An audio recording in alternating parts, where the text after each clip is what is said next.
Bonjour et bienvenue, c'est Nicolas de chez Dubec et Fils. Aujourd'hui, on va parler d'un cas concret d'étanchéité en SAV. Alors, c'est tout simplement des personnes qui nous ont contactés en fait en 2015 après s'être fait arnaquer par un éco-délinquant. On les avait conseillé d'aller vers le GPPEP pour entamer une procédure juridique d'annulation du bon de commande. Donc du coup, là aujourd'hui, ils ont gagné. Mais ils ont de gros problèmes d'étanchéité sur l'installation. Donc on va voir là toute la procédure dans la vidéo sur la partie chantier. Mais également nous on a dû respecter certains critères comme la puissance de l'installation de base qui était de 9000 watts. Il y avait 36 panneaux de 250 watts.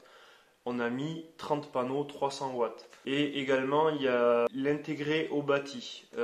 Tout simplement, EDF obligation d'achat à un tarif intégré au bâti en 2015. Nous, si on fait une réparation, il faut respecter également cette intégration au bâti. Donc là, on va le voir, c'est le cas. On met des rails aluminium de chez Mekosen. Allez, c'est parti. On se retrouve sur le toit. Ça y est, on a attaqué à démonter les panneaux.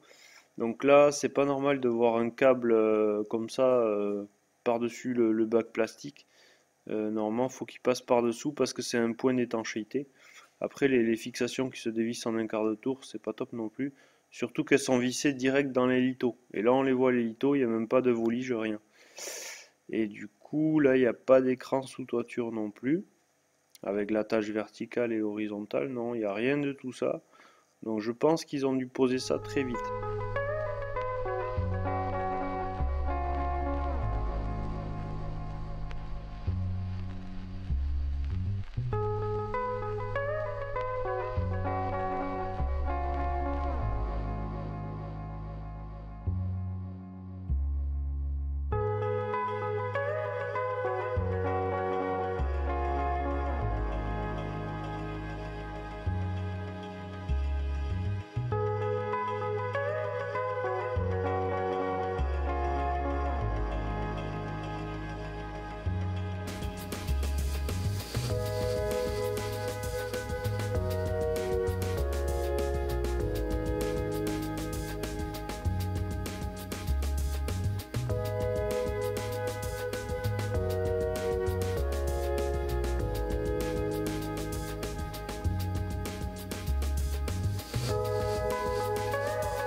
je voulais vous montrer de plus près le système Mekosun MVE.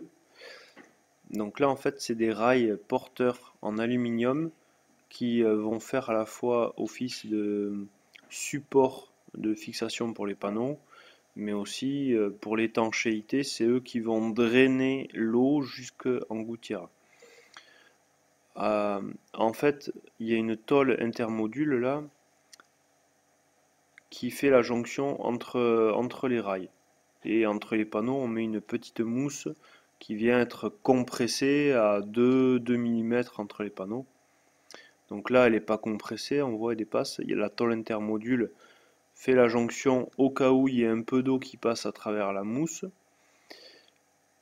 Et ensuite, il y a une pare-close noire ici qu'on met pour fixer le panneau à la fois et pour empêcher la poussière de passer et tout ça. Donc c'est vraiment un système sur lequel on a très rarement été embêté niveau étanchéité. C'est vraiment bien.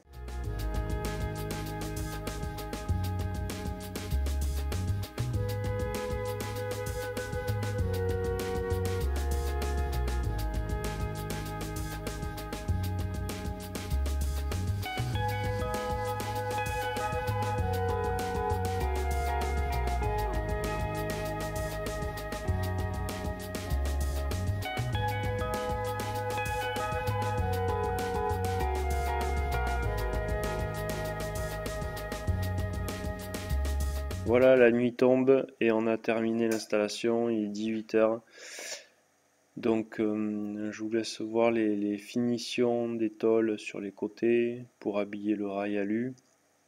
Tout ça en fait, tous ces rails alu sont fabriqués sur mesure en fonction du modèle de panneau et de la disposition, parce qu'en fait les rails font d'un seul tenant de la gouttière au faîtage.